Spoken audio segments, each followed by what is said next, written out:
मध्ये वाहती गंगा यमुना रक्षणास उभे डोंगर सुजलाम सुफलाम भारत भूमी करू तिला वंदन करू तिला वंदन. आपला भारत देश स्वतंत्र कधी झाला? 15 ऑगस्ट 1947. उत्तर एका सेकंदाचे. पण हे एका सेकंदाचे उत्तर मिळवायला एक अख्खे शतक लोट. ते सुद्धा अन्याय, अत्याचार, संघर्ष व बलिदानाने. सोने की चिडिया म्हणवणाऱ्या या देशाला विळखा पडला तो विषारी नागाचा. व्यापारासाठी भारतात आलेले इंग्रज व्यापार करता करता भारतीयांवर राज्य करू लागले.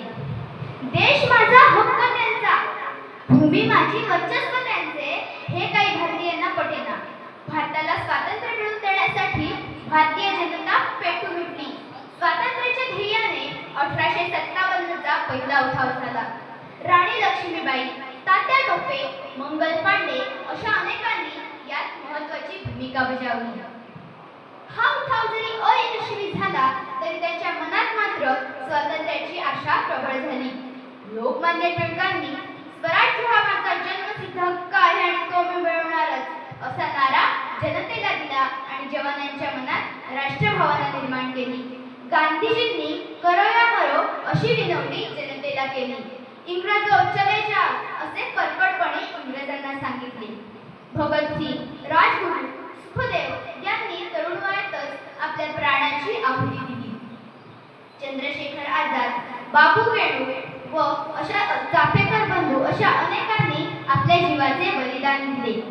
नेताजी सुभाषचंद्र बोसांनी तू मुझे खून दो मैं तुम्हें आजादी दूंगा असे जवानांना सांगितले व आझाद हिंद सेनेची स्थापना करून स्वातंत्र्याला नवी दिशा दिली.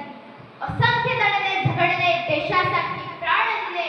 स्वातंत्र्याच्या या कार्यात हसत फासावर गेले. गोळ्या बंदुकात चाबकांचे वार तरी नाही डमकले.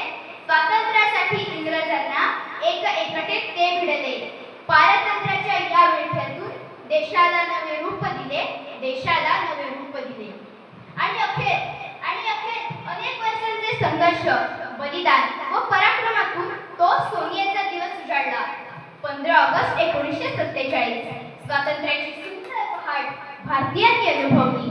आपला भारत देश स्वतंत्र झाला आणि आपला तिरंगा अवकाशात अभिमानाने फडकला. आपण 80वा स्वातंत्र्य दिन साजरा करत आहोत. 150 वर्षांनंतर मिळालेले हे स्वातंत्र्य टिकवून ठेवण्याचे महान कार्य आपले सीमेवरील सैनिक करत आहेत. अहोरात्र सीमेवर पहारा देत आहेत, शत्रूंशी लढत आहेत आणि म्हणूनच आपण इथे निश्चिंत होऊन हा स्वातंत्र्य उपभोगत आहोत. सीमेवरील स्वातंत्र्य सैनिकांचे बलिदान, सीमेवरील सैनिकांचा त्याग आपण कधी विसरता कामा नये. लाखामोलाचा हा देश आपला नेहमी सुंदर राहिला पाहिजे यासाठी आपण कटिबद्ध असले पाहिजे.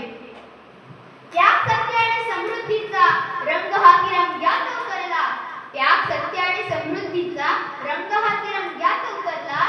नतमस्तक होऊया त्या वीरांपुढे, नतमस्तक होऊया त्या वीरांपुढे, ज्यांनी हा आपला भारत देश घडविला, ज्यांनी हा आपला सुंदर भारत देश घडविला. धन्यवाद.